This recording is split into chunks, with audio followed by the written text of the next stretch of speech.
नमस्ते, आप सभी का स्वागत है मेरे चैनल में चिराग एस्ट्रोलॉजी। और हम बात करेंगे एक अलग विषय पे। शादी करना आप सबको एक ऐसा विषय है जिस पे लोग कहते हैं कि शादी करना ज़रूरी है और नहीं करे वो भी पछताए, जो करे वो भी पछताए। फ़नी वे में लोग लाइफ में लेते हैं उसको, लेकिन शादी के इम्पैक्ट अलग अलग होते हैं हर किसी की लाइफ में। और उसका कारण होता है कुंडली का सातवां भाव। सातवां जो भाव है, 7th हाउस बर्थ चार्ट का, वो है लाइफ पार्टनर का। जो लाइफ पार्टनर है वो कैसा मिलेगा, कहाँ रहता होगा, क्या पढ़ाई की होगी, उसके साथ कैसा एक ट्यूनिंग रहेगा, तो वो सारा कुंडली मिलान होता है, उससे समझ में आता है। लेकिन उसका इम्पैक्ट जो होता है वो 7th हाउस के मालिक, आपकी कुंडली का सप्तम भाव जो है, सातवां जो स्थान है, उसका मालिक जो होता है the Lord of 7th house, उसके कुंडली में किस स्थान में वो बैठा है उससे भी हम प्रेडिक्ट कर सकते हैं कुछ चीज़ें। बहुत सारी डिटेल में अगर देखना है तो कुंडली में वो किसके साथ बैठा है, दशा आपकी क्या चल रही है, उस जो बैठा है उसका नक्षत्र क्या है, वो कॉम्बिनेशंस क्या बन रहे हैं, उसके ऊपर क्या दृष्टि होगी, पूरा डिटेल में देखना ज़रूरी है।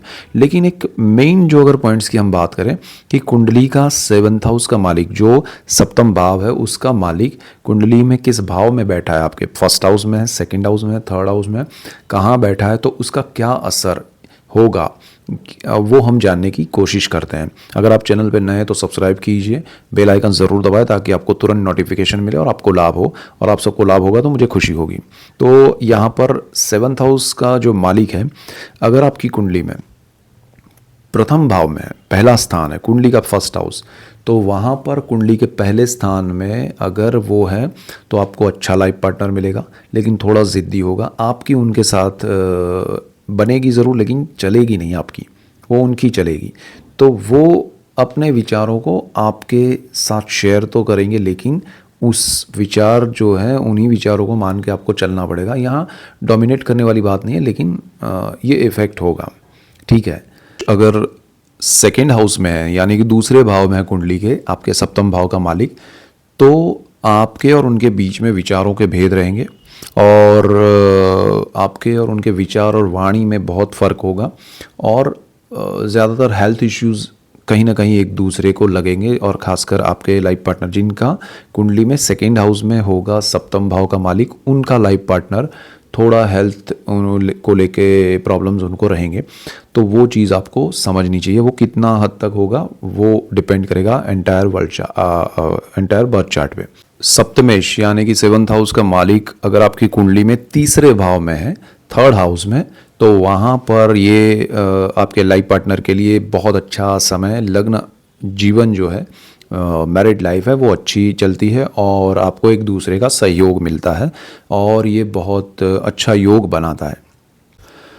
चतुर्थ भाव की अगर हम बात करें, अगर सप्तमेश कुंडली का 7th हाउस लॉर्ड अगर 4th हाउस में है, चतुर्थ भाव में है, तो वो सुख का भाव है। और यहाँ आपको जिनकी कुंडली में ऐसा योग है उनको ससुराल से बहुत बेनिफिट होता है, यानी कि आपको जो भी मटेरियल गेन कहे या फिर जैसे ज़मीन से बेनिफिट है, मकान से बेनिफिट है, वो ससुराल से ज़्यादा आपको लाभ मिलता है। तो उसमें सुख भी अच्छा होता है, एक दूसरे के साथ बॉन्डिंग भी अच्छा होता है, लेकिन आपको ससुराल पक्ष से ज़्यादा लाभ मिलता है। अगर आपकी कुंडली का सप्तम भाव का मालिक बैठा है अगर आपके पंचम भाव में, पांचवें स्थान में कुंडली के, तो आपकी जिनसे शादी होगी वो आपकी पसंद से होगी, यानी कि आप जिनको पसंद करते हैं, आपके विचार मेल खाते हैं, आपको इवन लव मैरिज करना पॉसिबल बनता है। तो यहाँ आपके विचारों में बहुत साम्यता रहती है, एक दूसरे को पसंद करते हैं, एक दूसरे के थॉट्स को पसंद करते हैं। तो वो एक अच्छा योग बन रहा है पंचम भाव में आपका सप्तमेश होना, आपको हैप्पी एक मैरिड लाइफ की और जर्नी करवाने के लिए इंडिकेशन देता है। सप्तम भाव का मालिक अगर आपकी कुंडली में 6th हाउस में है, यानी कि छठे भाव में है, तो वो थोड़ा ठीक नहीं होता है। आपकी हेल्थ इश्यूज़ बढ़ती है, आपको एक दूसरे से थोड़ा स्ट्रेस मिलता है, एक दूसरे से थोड़ा होता है कि स्वभाव मैच नहीं कर रहे हैं या विचार मैच नहीं कर रहे हैं, और हेल्थ इश्यूज़ भी आते हैं। तो इसमें अच्छा ये डिपेंड करता है पूरे चार्ट पे कि क्या क्या स्ट्रॉन्ग इफेक्ट होगा, लेकिन ऐसी चीज़ें इंडिकेट कर सकते हैं कि यहाँ ऐसा कुछ हो सकता है, ठीक है।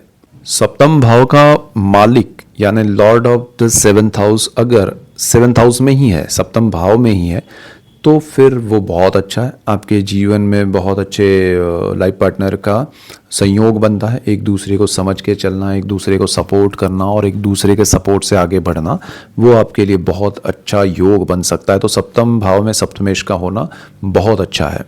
सप्तमेश का यानी कि सेवन्थ हाउस लॉर्ड का अष्टम भाव में होना, ये थोड़ा ध्यान रखने लायक बात है।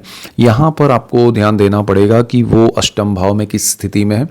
और देखिए बर्थ चार्ट पे यहाँ एक चीज़ समझिएगा कि आपका पर्सनल चार्ट जो है वो उस पर बहुत सारी चीज़ें डिपेंड करती है।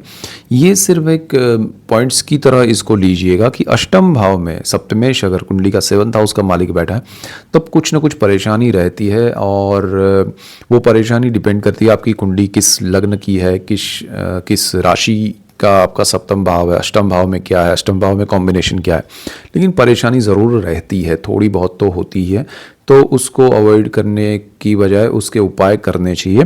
और उसमें आपको डिपेंड करता है अलग अलग चार्ट पे क्या कॉम्बिनेशन से। यहाँ डरना नहीं है, लेकिन उसके लिए आपको जो भी उपाय करना है कर सकते हैं। अष्टम भाव को लेकर ज़रा ध्यान रखना चाहिए।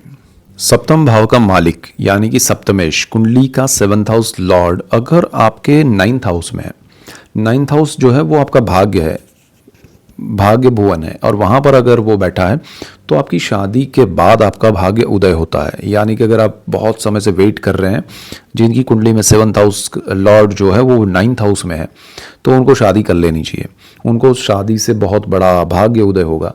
उनका ज़रूरी नहीं कि उनकी मतलब वो आपके जो लाइफ पार्टनर है वो कुछ कर रहे हैं और आपको बेनिफिट हो, ऐसा हो सकता है। लेकिन उसके अलावा भी आपके जीवन में कुछ नहीं हो रहा है, लेकिन उनके आने से एक लक आपसे जुड़ता है और आपके जीवन में प्रोग्रेस होता है। तो ये बहुत अच्छा संयोग बनता है। सेवन्थ हाउस लॉर्ड जो है सप्तम भाव का मालिक वो नाइन्थ हाउस में भाग्य भुवन में हो तो बहुत अच्छा लाभ देता है।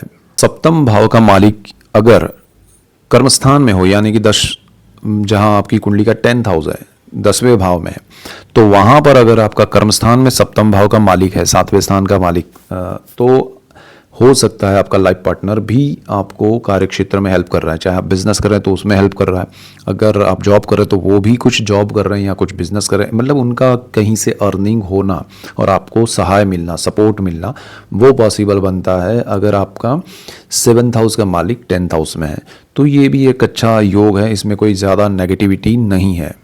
सप्तम भाव का मालिक अगर आपका 11th हाउस में है, 11वें भाव में, जो कि लक्ष्मी भुवन है, सोर्स ऑफ इनकम का स्थान है, और खासकर अगर आपके लाइफ पार्टनर यानी कि आप मेल है और आपकी लाइफ पार्टनर फीमेल है और आपका जो पुरुष जातक की कुंडली में अगर 7th हाउस का मालिक 11th हाउस में है तो उनके घर में लक्ष्मी के रूप में जिनकी आगमन होता है, जिनका, वो उनके लाइफ पार्टनर होते हैं। तो आपके लिए ये बहुत अच्छा योग है कि आपका लाइफ पार्टनर आपके जीवन में सुख समृद्धि लेके आता है और जीवन में बहुत बड़ा लाभ होता है, और ये लाइफ पार्टनर आपको प्रगति की ओर बहुत आगे की दिशा में ले जाता है। तो ये बहुत अच्छा योग है। सप्तम भाव का मालिक यदि 12वें भाव में है, 12th हाउस में है, 7th हाउस लॉर्ड अगर 12th हाउस में है तो ये बहुत ध्यान देने लायक विषय है। अगर आपको लगता है कि आपका लाइफ पार्टनर बहुत खर्च कर रहा है, खासकर आपके पैसे ज़्यादा वो खर्च कर रहा है, तब आपका 7th हाउस का मालिक 12th हाउस में हो सकता है। कमेंट्स में लिखिएगा। लेकिन ये थोड़ा विचारों के मतभेद भी दर्शाता है। थोड़ा अपना जो प्लानिंग होता है दोनों का वो डिफरेंट थॉट प्रोसेस का है। तो यहाँ आपको आर्थिक रूप से और बहुत सारा स्ट्रेस भी मिल सकता है। तो 12th हाउस में होना वो समझ के चलना, विचारों को ज़रा एक दूसरे को समझना, बैठ के ध्यान देना ज़रूरी लग रहा है, तो वो भी आप समझिएगा। तो ये मेन पॉइंट्स है आपके लिए। तो सप्तम भाव का मालिक कुंडली में किस स्थान में, किस भाव में बैठा है और उसके क्या असर होते हैं वो हमने देखा। लेकिन यहाँ पर आपके पर्सनल चार्ट में देखिए, अब कोई मेष लग्न वाला है, कोई वृषभ लग्न वाला है, कोई मिथुन लग्न वाला है, यानी कि 12 राशियाँ हैं, 12 लग्न हैं। तो उसमें भाव के हिसाब से, स्थान के हिसाब से चीज़ें बदलती हैं और उसके मालिक भी बदल जाते हैं। यानी कि आपको कॉम्बिनेशंस भी सोचने समझने चाहिए और यहाँ पर बहुत अच्छे रिजल्ट्स। लेकिन ये मेन पॉइंट्स है जो हमने बात की, बहुत स्ट्रॉन्ग इफेक्टिव पॉइंट्स है, तो उसको अवॉइड भी नहीं करना चाहिए। लेकिन यहाँ आपको जो टोटालिटी में चार्ट में इफ़ेक्ट है वो भी समझना ज़रूरी है, और उसको समझेंगे तो आपको और ज़्यादा लाभ होगा। और ऐसे ही अलग अलग टॉपिक्स पे हम बात करने वाले हैं, कमेंट्स में लिखिएगा। और दूसरी चीज़ ये भी हम करने वाले हैं कि आपके क्वेश्चन आंसर का मैं शायद शुरू करूं कि भाई आप क्वेश्चन आंसर के जो वीडियोस मैंने पहले भी बनाए थे तो वो भी हम करेंगे, लेकिन मुझे उसमें क्या चाहिए कि आपका कुंडली का डिटेल आप मत लिखिएगा कि भाई ये डेट, ये समय, ये वो सिर्फ लिखना नहीं है, वो उसको लिख के आपको लिख देना है कि भाई मेरा ये लग्न है कुंडली में, और ये स्थान में ये ग्रह बैठा है, वो स्थान में वो ग्रह, पूरा आपको डिटेल लिख देना है। और आपका सिंगल वन क्वेश्चन लिखना है, तो मैं उसके आंसर देने की कोशिश करूँगा और ज़्यादा से ज़्यादा आंसर्स करने की कोशिश करूँगा। और उसमें समय भी लगेगा क्योंकि मुझे पूरा देखना पड़ेगा, समझना पड़ेगा। तो आप वो ज़रा आप अपनी ओर से काम कीजिएगा कि आपका डिटेलिंग पूरा हो। कि एक बार फिर से कहूँ कि कुंडली का पहला लग्न भाव सपोज वृषभ है, चंद्र आपका मिथुन में है, राशि आपकी ये हो गई, और फिर आपका गुरु इस स्थान में है, शुक्र इस भाव में है, इस जहाँ पर जो नंबर लिखे हैं उसके स्थान के हिसाब से, तो डिटेल दशा कौन सी चल रही है वो भी आप लिखिएगा। तो मैं ब्रीफ में अगर वो देख लूँगा तो तुरंत आंसर करने के लिए मुझे भी समय मिलेगा। सो अलग अलग टॉपिक्स पे हम बात करेंगे, so don't worry. So channel पे नए तो आप सब्सक्राइब कीजिए और बेल आइकन ज़रूर दबाएं, शेयर कीजिए, लाइक कीजिए। So that's it for today, keep watching Chirag astrology. Thank you for watching, God bless you and goodbye, thank you.